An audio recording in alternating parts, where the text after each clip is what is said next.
আশেপাশে বসে পায়ে পায়ে কখনো চলে যায় দূর।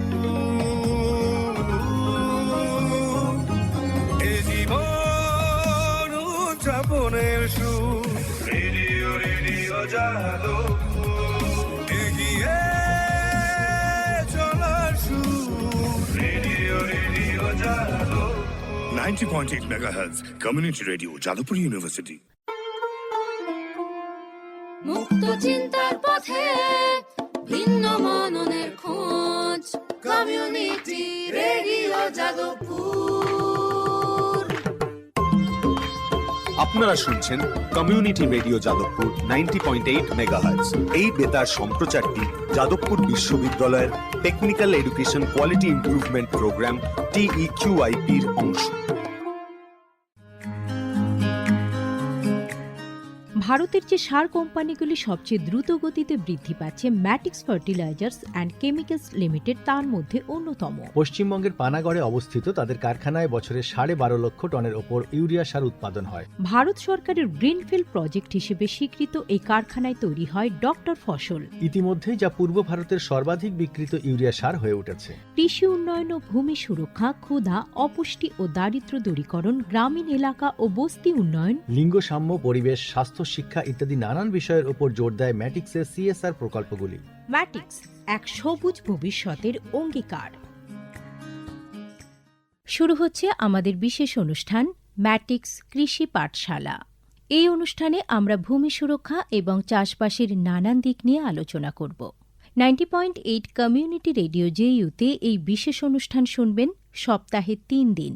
সঙ্গে থাকবেন কৃষক এবং কৃষি বিশেষজ্ঞরা।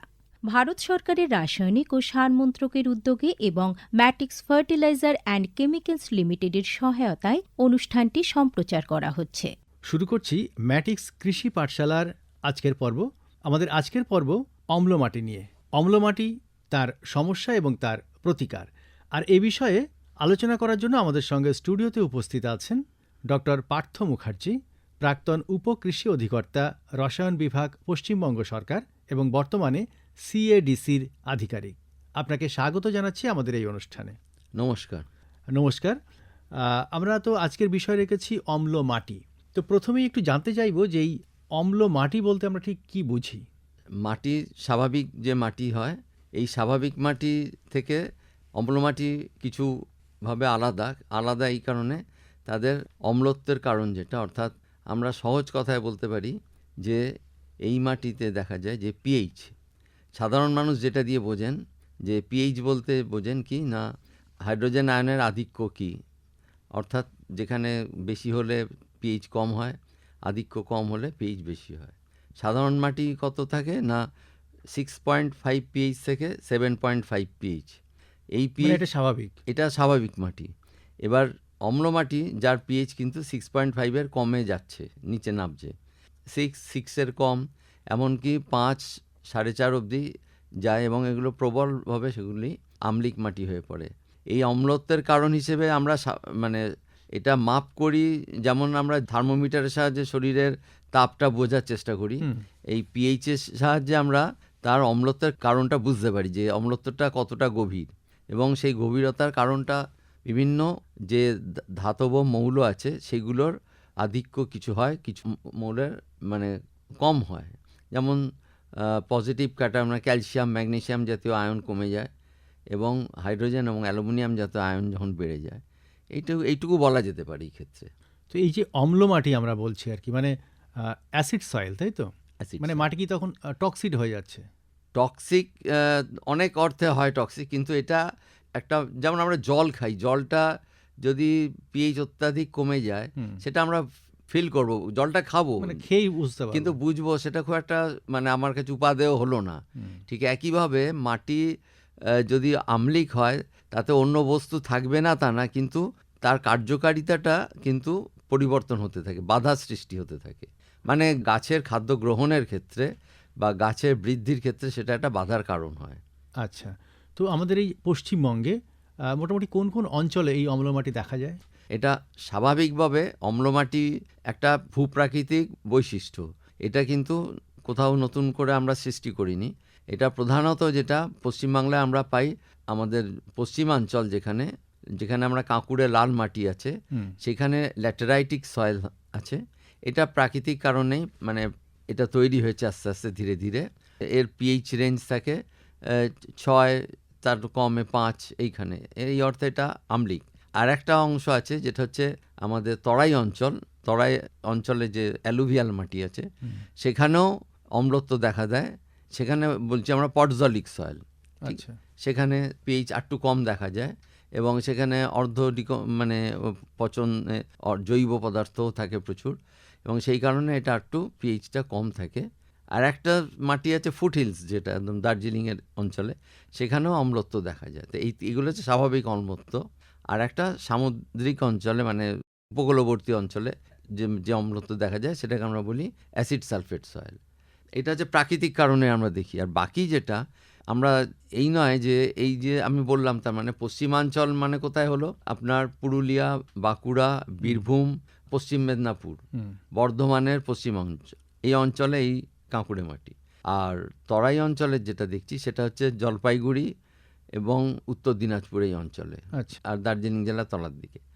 আর এমনি আর একটা বাকিটা আপনি যেটা বললাম যে দার্জিলিং জেলায় রয়েছে যেটা হচ্ছে ফুট হিলস, যেটা এটা মূলত। আর এদিকে দক্ষিণ 24 পরগনা, হাওড়া, মেদিনীপুরের উপকূলবর্তী অঞ্চলে কিছু কিছু জায়গায় এটা মূলত সুন্দরবন অঞ্চলেই এটা দেখা যায়, যেহেতু এই সমুদ্র উপকূলবর্তী ওখানটাতেই দেখা যায় এটা। এটা তো পশ্চিমবঙ্গের কথা বললেন, এটা কি ভারতবর্ষেও একই রকম ভাবে দেখা যায়? ভারতবর্ষের ক্ষেত্রেও এই জিনিস একইভাবে দেখা যায়। ভারতবর্ষেতে এই যদি বলি পরিমাণ হিসেবে যদি বলি যে ভারতবর্ষের মধ্যেও আমি মানে ধরুন 5.5 পিএইচ এর তলায় যে মাটি, তার পরিমাণ প্রায় ধরুন 250 লক্ষ হেক্টর আছে। আর 5.5 to 6.5 এই অঞ্চলে আছে 230 লক্ষ হেক্টর। আচ্ছা, তা এই পরিমাণটা বিস্তীর্ণ জায়গায় ছড়িয়ে আছে, যেটা আপনার উপকূলবর্তী অঞ্চলেও আছে, আবার হিমালয়ান ফুট হিলসেও আছে, ইউপি, হিমাচল প্রদেশ, সর্বত্র আছে। তো আপনি তো অম্লত্বের কিছু কারণ বললেন, তো একটু বিশদে যদি সমস্ত কারণগুলো বলেন। যেমন এই যে আমি বললাম ল্যাটেরাইজেশন হয়, এই ল্যাটেরাইজেশনটা হচ্ছে কি দিন এবং রাতের তাপমাত্রার যে একটা পরিবর্তন। দিনের তাপমাত্রা অত্যন্ত বেশি, রাতের তাপমাত্রা আবার কম। এর ফলে কি হয় যে ওয়েদারিং বলি, মানে যেটা হচ্ছে ভাঙতে থাকে আমাদের অ্যালুমিনিয়াম সিলিকেট, যেগুলো মানে মাটির প্যারেন্ট ম্যাটেরিয়াল যাকে বলা হয়। এই হতে হতে এখান থেকে যে ক্যালসিয়াম, ম্যাগনেসিয়াম, এটা আস্তে আস্তে লিচ বলা হয়, মানে নেবে যায় মাটির নিচে। আচ্ছা, এবার তাহলে কি হয়, আধিক্য এসে গেল উপরে অ্যালুমিনিয়াম এবং হাইড্রোজেন ঘটিত আপনার স্ট্রাকচার। তাহলে এই যে আধিক্য অ্যালুমিনিয়াম এবং হাইড্রোজেন, এর জন্যে এইখানে অম্লত্ব দেখা যায়। ঠিক একইভাবে উত্তরবঙ্গে যদি বলি, যেখানে অত্যধিক বৃষ্টিপাত হয়, এই বৃষ্টির দরুন আমার প্রয়োজনীয় যে ধাতব মৌলগুলো, বিশেষত ক্যালসিয়াম এবং ম্যাগনেসিয়াম, এগুলি ধুয়ে নিচে চলে যায়, মাটির নিচের দিকে নেমে যায়। স্বাভাবিক কারণে অ্যালুমিনিয়াম যেটা হচ্ছে গঠনের মানে বলা যায় কাদার গঠন যেটা তৈরি করে অ্যালুমিনিয়াম, এটা উন্মুক্ত হয় এবং এখান থেকে ক্রমশ আপনার হাইড্রোজেন আয়ন নিঃসরণ করে, তাদের যে হাইড্রোলিসিস হয়ে সেটা তৈরি হয়। এই কারণে একটা অম্লত্ব তৈরি হচ্ছে। এটা প্রাকৃতিক কারণে দীর্ঘদিন ধরে হচ্ছে, ফলে এটার উপর আমাদের কোনো হাত নেই। আর প্রাকৃতিক কারণ ছাড়া অন্য কোনো কারণে কি এটা হতে পারে? আর একটা কারণ যেটা হচ্ছে আমাদের হয় এখন বর্তমানে তো আমরা চাষবাস করি সারের ব্যবহার করে, সার ব্যাপকভাবেই ব্যবহার হয় এবং নাইট্রোজেন ঘটিত, অ্যামোনিয়া ঘটিত যে সমস্ত সার আছে, এগুলো আমরা ব্যবহার করে থাকি। এই সার ব্যবহার করে আমরা চাষ করি, কিন্তু দীর্ঘদিন ধরে দেখা যায় যে এই সার ব্যবহার করতে করতে ধীরে ধীরে মাটি অম্লত্ব তৈরি হচ্ছে। অর্থাৎ ধরুন গ্রিন রেভলিউশন হয়েছিল যে সময়, ধরুন 70-এর দশকে, সেই সময়ের পর থেকে এটা আমাদের অলক্ষ্যেই হয়তো ঘটনাগুলো ঘটছিল এবং বর্তমানে এটা আমাদের গোচরে এসেছে যে হ্যাঁ, কিছু কিছু ক্ষেত্রে দেখা যাচ্ছে আমাদের অ্যালুভিয়াল মাটি, যে গাঙ্গেয় পলিমাটি অঞ্চলেও অম্লত্ব তৈরি হচ্ছে, যেটা আমাদের কাছে ধরা পড়েছে এবং সেটা অল্প পরিমাণে হলেও হচ্ছে। এবং এই জন্য আমাদের কিছু সাবধানতা অবলম্বন অবশ্যই করা উচিত, যাতে এইটা যাতে বৃদ্ধি না পায়। মানে এটা একটা পার্শ্ব প্রতিক্রিয়া। এটা পার্শ্ব প্রতিক্রিয়া, এটা খুব অল্প পরিমাণে হলেও হচ্ছে। আচ্ছা, এই যে আপনি বারবার প্যারামিটারগুলো বলছেন আর কি, তো এই প্যারামিটারগুলো আমরা পরিমাপ করব কিভাবে? প্যারামিটারগুলো বলতে গেলে সহজ কথা, একটা কথাই বলতে গেলে যে আমাদের পিএইচের যে মানে বিস্তার, এইটার কথা বলতে পারি। যে অর্থাৎ আমরা বলি কি অসম্ভব বা এক্সট্রিম অ্যাসিডিটি, যেটা হচ্ছে পিএইচ 4.5-এর তলায় যারা, এরপরে আসছে 4.5 থেকে 5, এটাও খুব অ্যাসিডিক, এটা হচ্ছে ভেরি অ্যাসিডিক। 5.1 থেকে 5.5 হচ্ছে স্ট্রংলি অ্যাসিডিক। এই করে স্টেপ ওয়াইজ নাম, যেমন করতে 6 যখন আসছে মাইল্ড অ্যাসিড হচ্ছে সেটা, ঠিক আছে 6। এরপর আসছে 6.5 থেকে 7.5, এই যে রেঞ্জটা, এটা হচ্ছে স্বাভাবিক। এটা স্বাভাবিক, 6.5 থেকে 7.5 হলো হ্যাঁ, স্বাভাবিক আর কি। এরপরে আস্তে আস্তে আবার অ্যালকালাইন হতে শুরু করছে। আচ্ছা, তো এই যে ধরুন প্রাকৃতিক কারণে বা আমাদের সার ব্যবহারের কারণে মাটির অম্লত্ব বাড়ছে এবং সেটা আস্তে আস্তে চরম পর্যায়ে চলে যাচ্ছে, তো এই শুরু এবং চরম পর্যায়ে যাওয়ার মধ্যে সময় কতটা লাগতে পারে? দেখুন, এটা এটা এটা কিন্তু আবহমান কাল ধরে চলছে। যে ল্যাটেরাইজেশন তো আজকের নতুন ঘটনা নয়, বা পডজলাইজেশন যেটা বলি আমরা, যেটা আমাদের ফুট হিলস এরিয়ায় বা তরাই অঞ্চলে, সুতরাং এইটা থাকবে। এর মধ্যে দিয়ে আমাদের চলতে হবে। এখানে আমাদের চাষের ক্ষেত্রে বেশি পরিমাণে জৈব সারের ব্যবহার করতে হবে, এগুলো স্বাভাবিক ব্যাপার। জৈব সারের ব্যবহার করতে হবে, জীবাণু সারের ব্যবহার করতে হবে, এবং আরেকটা জিনিস যেটা বেশি প্রয়োজন হচ্ছে সেটা হচ্ছে যেমন ধরুন চা বাগানে চা হয়, সেখানে তো ওরা অ্যাসিড লাভিং, সেখানে তো আমি বলবো না যে এটাকে নিউট্রাল পিএইচ মানতেই হবে। সুতরাং ওই চিন্তা ভাবনাটা আমাদের মাথায় রেখে যেটুকু করতে হবে। যদি আমরা যদি ধান, চাল, এই শস্য উৎপাদন করি, সেই ক্ষেত্রে আমরা দেখব যে মাটির পিএইচটা যাতে 6-এর ওপরে থাকে, 6.5, তার জন্য প্রয়োজনে আমাদের মাটি শোধন করতে। আচ্ছা, 6 বা 6.5-এর নিচে নেমে গেলে তখন বলছেন সেটা ক্ষতিকারক, সেটা ক্ষতিকারক হয়তো সেই মুহূর্তে নয়, কিন্তু আমি যদি সে ব্যাপারে সাবধানী না হই, তার ব্যবস্থা না নিই, সেটা আস্তে আস্তে অ্যাসিডিটিটা বাড়তে থাকে।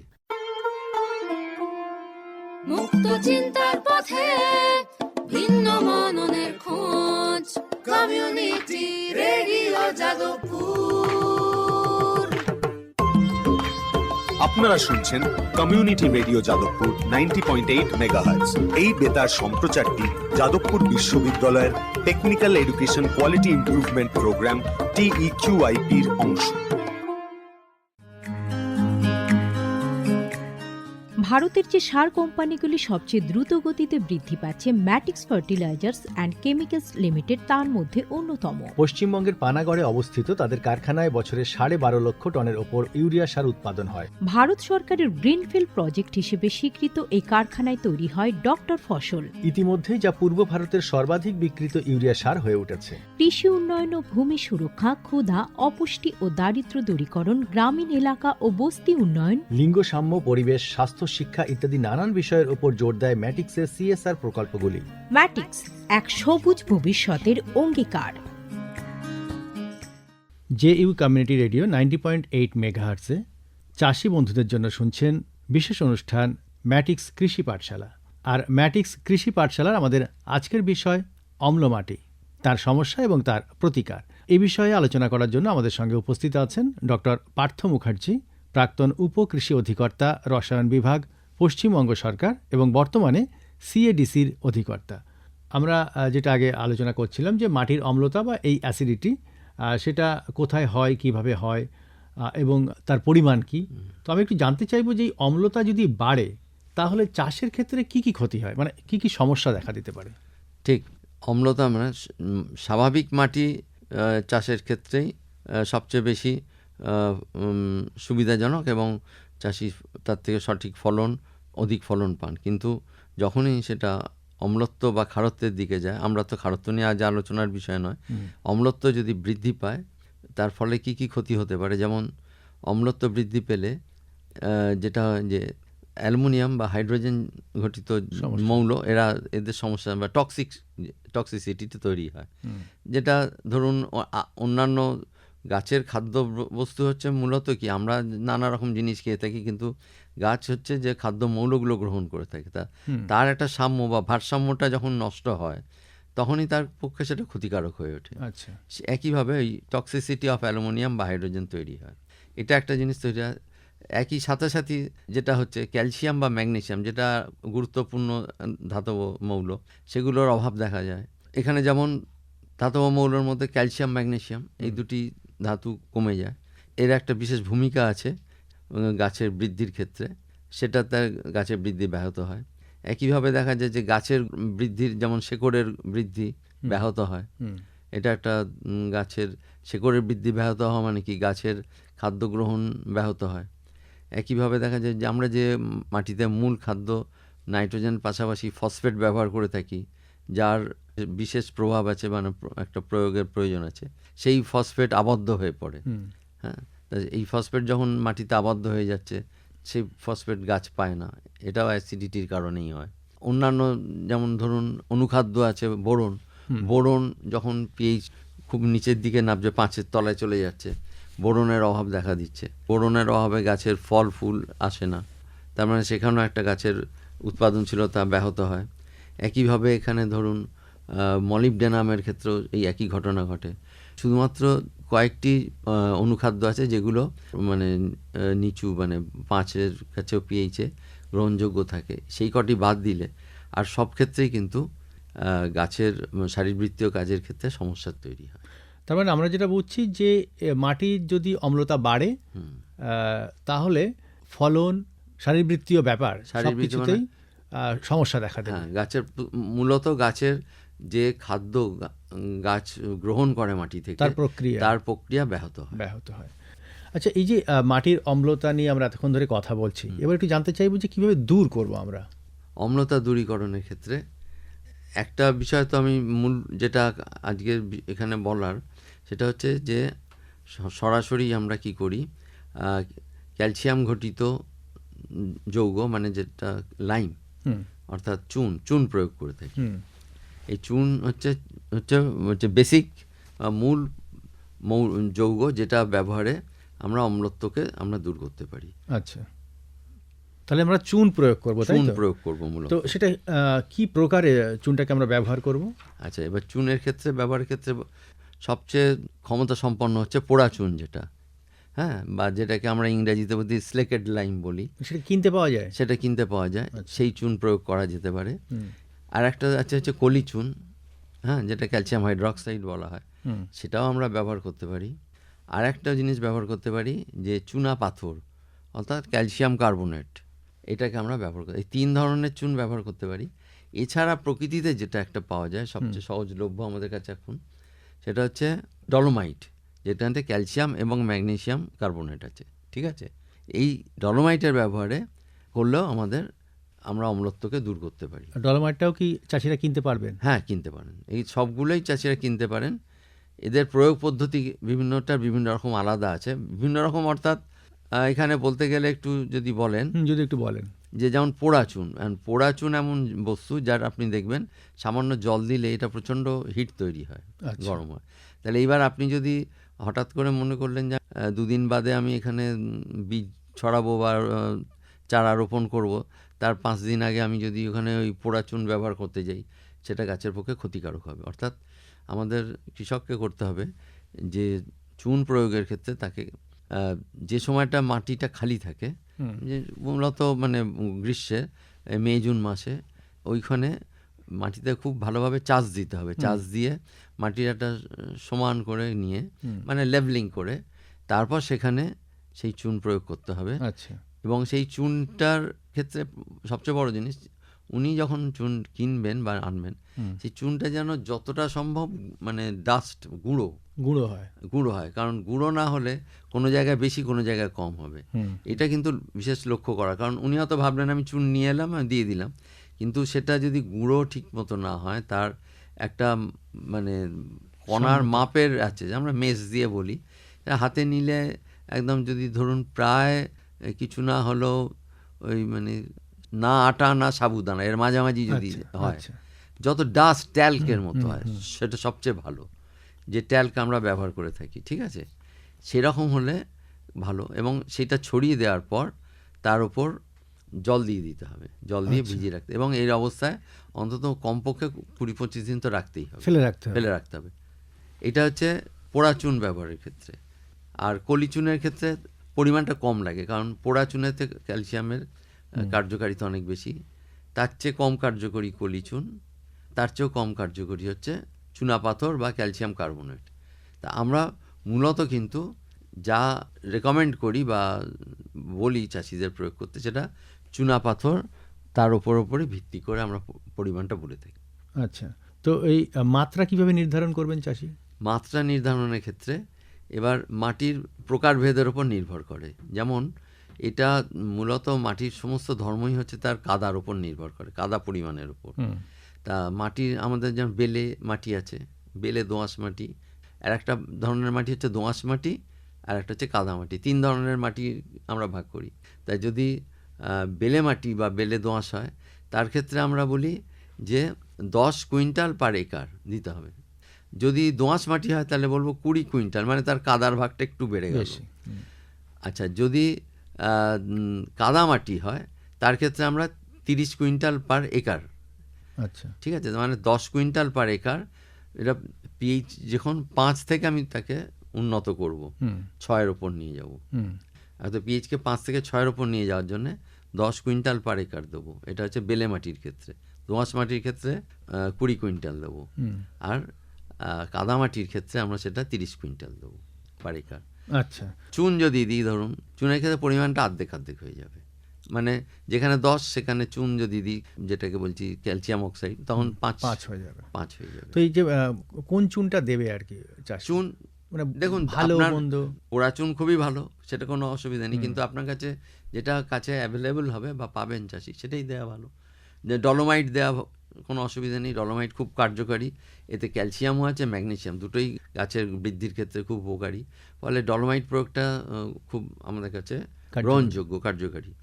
এই ক্ষেত্রে একটা কথা আমি একটু বলি, সেটা হচ্ছে আমাদের পশ্চিমবঙ্গ সরকারের কিছু নির্দেশিকা আছে, সেই অনুসারে আমরা এই যে চুন প্রয়োগের ক্ষেত্রে অনেক সময় মানুষ কিছু ভুল করতেই পারেন।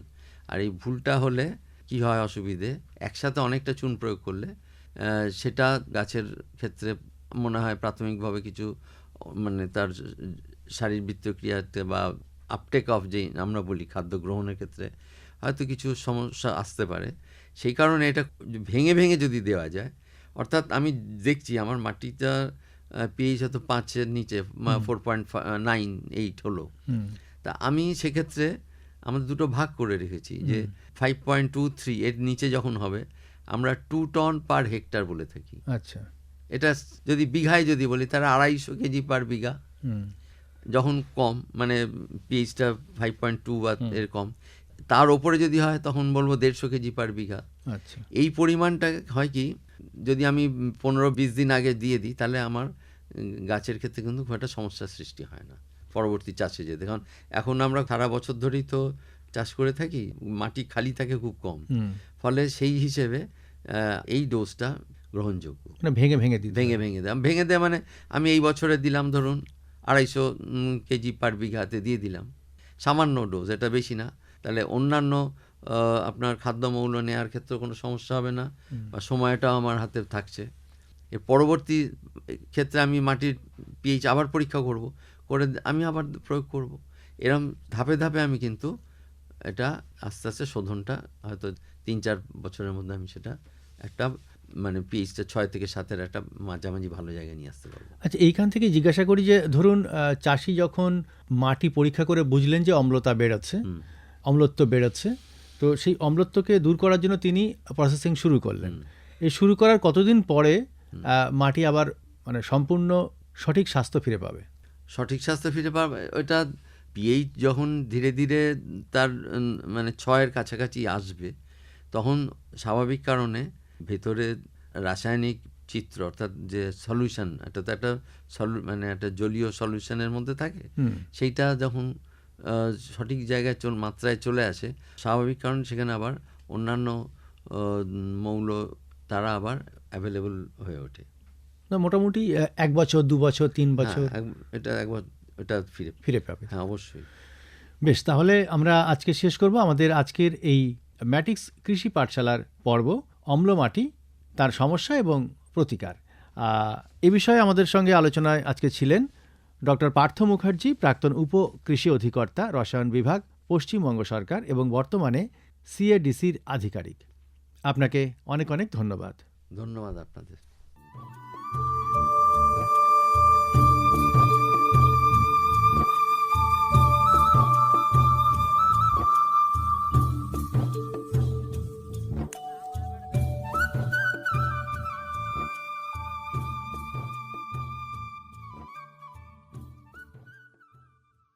এতক্ষণ শুনলেন আমাদের বিশেষ অনুষ্ঠান ম্যাটিক্স কৃষি পাঠশালা। ভারত সরকারের রাসায়নিক ও সার মন্ত্রকের উদ্যোগে এবং ম্যাটিক্স ফার্টিলাইজার অ্যান্ড কেমিক্যালস লিমিটেডের সহায়তায় অনুষ্ঠানটি সম্প্রচার করা হলো। কেমন লাগলো এই অনুষ্ঠান আমাদের জানাতে পারেন 0332457262 নম্বরে। আপনারা আমাদের মেইলও করতে পারেন radioju@gmail.com এ। আমাদের ইউটিউব চ্যানেল রেডিও জেইউ, এখানেও আপনারা এই বিশেষ অনুষ্ঠানটি শুনতে পারেন। আর আমাদের ইনস্টাগ্রাম আইডি radio_JU আপনারা ফলো করতে পারেন। আজকের মতো ম্যাটিক্স কৃষি পাঠশালা এই পর্যন্তই। শুনতে থাকুন কমিউনিটি রেডিও জেইউ 90.8 মেগাহার্টজে। ভারতের যে সার কোম্পানিগুলি সবচেয়ে দ্রুত গতিতে বৃদ্ধি পাচ্ছে ম্যাটিক্স ফার্টিলাইজার্স অ্যান্ড কেমিক্যালস লিমিটেড তার মধ্যে অন্যতম। পশ্চিমবঙ্গের পানাগড়ে অবস্থিত তাদের কারখানায় বছরে 12.5 লক্ষ টনের ওপর ইউরিয়া সার উৎপাদন হয়। ভারত সরকারের গ্রিনফিল্ড প্রজেক্ট হিসেবে স্বীকৃত এই কারখানায় তৈরি হয় ডক্টর ফসল। ইতিমধ্যেই যা পূর্ব ভারতের সর্বাধিক বিক্রিত ইউরিয়া সার হয়ে উঠেছে। কৃষি উন্নয়ন ও ভূমি সুরক্ষা, ক্ষুধা, অপুষ্টি ও দারিদ্র্য দূরীকরণ, গ্রামীণ এলাকা ও বস্তি উন্নয়ন, লিঙ্গ সাম্য, পরিবেশ, স্বাস্থ্য, শিক্ষা ইত্যাদি নানান বিষয়ের উপর জোর দেয় ম্যাটিক্সের সিএসআর প্রকল্পগুলি। ম্যাটিক্স এক সবুজ ভবিষ্যতের অঙ্গীকার। মুক্ত চিন্তার পথে ভিন্ন মননের খোঁজ, কমিউনিটি রেডিও যাদবপুর। আপনারা শুনছেন কমিউনিটি রেডিও যাদবপুর 90.8 মেগাহার্টজ। এই বেতার সম্প্রচারটি যাদবপুর বিশ্ববিদ্যালয়ের technical education quality improvement programme TEQIP-র অংশ। দূরে সে পাশে বসে পায়ে পায়ে কখনো চলে যায় দূর। এ জীবন উদযাপনের সুর, রেডিও রেডিও যাদবপুর। এগিয়ে চলার সুর, radio radio Jadavpur. 90.8 megahertz, Community Radio, Jadavpur University.